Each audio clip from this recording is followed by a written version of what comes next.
le rythme de la journée il change. Et donc les habitudes nutritionnistes elles changent par exemple. Il y a aussi, on va dire, l'horloge biologique elle change, c'est-à-dire que les gens après ils perdent finalement l'habitude de dormir à un horaire fixe dans lequel ils avaient l'habitude de dormir. Le matin, on est beaucoup plus, on a plus d'énergie, on est beaucoup plus actif que l'après-midi. Et donc il faudrait en fait penser à ce que pendant la matinée, on essaie bien sûr de se focaliser sur les activités ou alors les actions qui demandent beaucoup plus de concentration. L'homme n'est pas vraiment, j'ai envie de dire, n'est pas victime de son appareil, de son tube digestif. C'est pas parce que je n'ai pas mangé que je vais être plutôt irritable et que je vais m'énerver tout le temps. Madame Leila Naïm, bonjour. Bonjour Madame Bref. Je vous remercie d'avoir accepté notre invitation. Je vous remercie à mon tour aussi de votre confiance. Donc aujourd'hui, vous allez nous parler de la baisse de productivité pendant ce mois de Ramadan. Exactement. Justement, une grande majorité de personnes se plaignent d'une baisse d'énergie et de productivité pendant le Ramadan. Est-ce un effet psychologique? Très bien, c'est une question très pertinente, surtout qu'on est absolument en plein mois de Ramadan.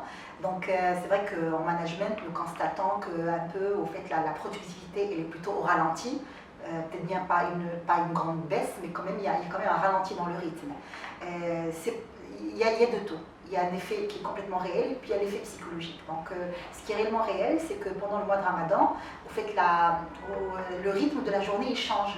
Et donc les habitudes nutritionnistes elles changent par exemple. Il y a aussi, on va dire, l'horloge biologique elle change, c'est-à-dire que les gens après ils perdent finalement l'habitude de dormir à un horaire fixe dans lequel ils avaient l'habitude de dormir. Et du coup les gens ils dorment beaucoup plus tard que d'habitude. Il y a aussi l'appareil digestif, parce que les gens ils mangent le soir et donc ça fait qu'on n'arrive pas à dormir et on n'arrive pas éventuellement à digérer. Et systématiquement, on a des nuits qui sont beaucoup plus longues des fois que la journée elle-même.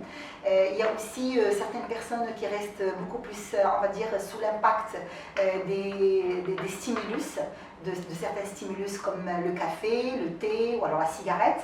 Et donc, c'est ça qui fait que les gens, en fait, dans la journée, ils ont une productivité qui est plus ou moins, on va dire, ralentie, j'ai même envie de dire, qui est un peu différente de l'habitude. Alors, l'effet psychologique, c'est que éventuellement, en fait, c'est un effet général. Et donc systématiquement, parce que c'est un effet général, les gens un peu, si vous voulez, donc il y a une croyance qui fait que c'est pendant le mois de Ramadan, donc c'est un peu autorisé. Et parce que c'est autorisé, les personnes, elles se donnent, chacun se donne l'autorisation finalement d'avoir un rythme de travail qui est plus ou moins lent, ou alors au ralenti. Donc c'est un peu un amalgame de tous ces éléments-là qui fait que justement, en fait, on le sent, c'est quand même à la baisse. Que faire pour booster son efficacité au cours du mois sacré? Il faut absolument s'organiser. Enfin, ce qu'il faut, c'est s'organiser. C'est-à-dire, peut-être bien fait dans une journée de travail, le matin, on est beaucoup plus, on a plus d'énergie, on est beaucoup plus actif que l'après-midi. Et donc, il faudrait en fait penser à ce que pendant la matinée, on essaie bien sûr de se focaliser sur les activités ou alors les actions qui demandent beaucoup plus de concentration parce qu'on est beaucoup plus apte à se concentrer pendant la matinée que pendant l'après-midi. Et donc, laisser l'après-midi pour les activités qui sont bien en fait plus ou moins, qui ne demandent pas assez systématiques et mécaniques et qui ne demandent pas beaucoup de concentration ni beaucoup peut-être bien en fait d'intervention intellectuelle de la part de la personne. On a également l'impression que les conflits sont plus fréquents. Pour quelles raisons et comment les éviter ou du moins les gérer? Tout à fait.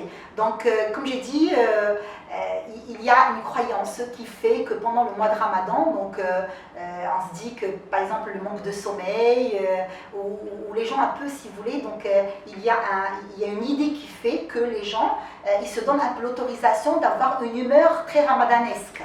Une humeur très spéciale mois de Ramadan, qui fait que les gens s'énervent vite, ils se concentrent difficilement, ils perdent facilement leurs nerfs, alors que c'est-à-dire même pas vrai, mais c'est parce que, comme je dis, c'est un truc, c'est un peu, c'est une croyance communément partagée.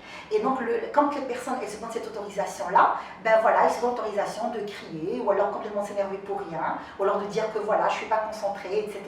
Mais ça n'a aucune explication réelle. Hein.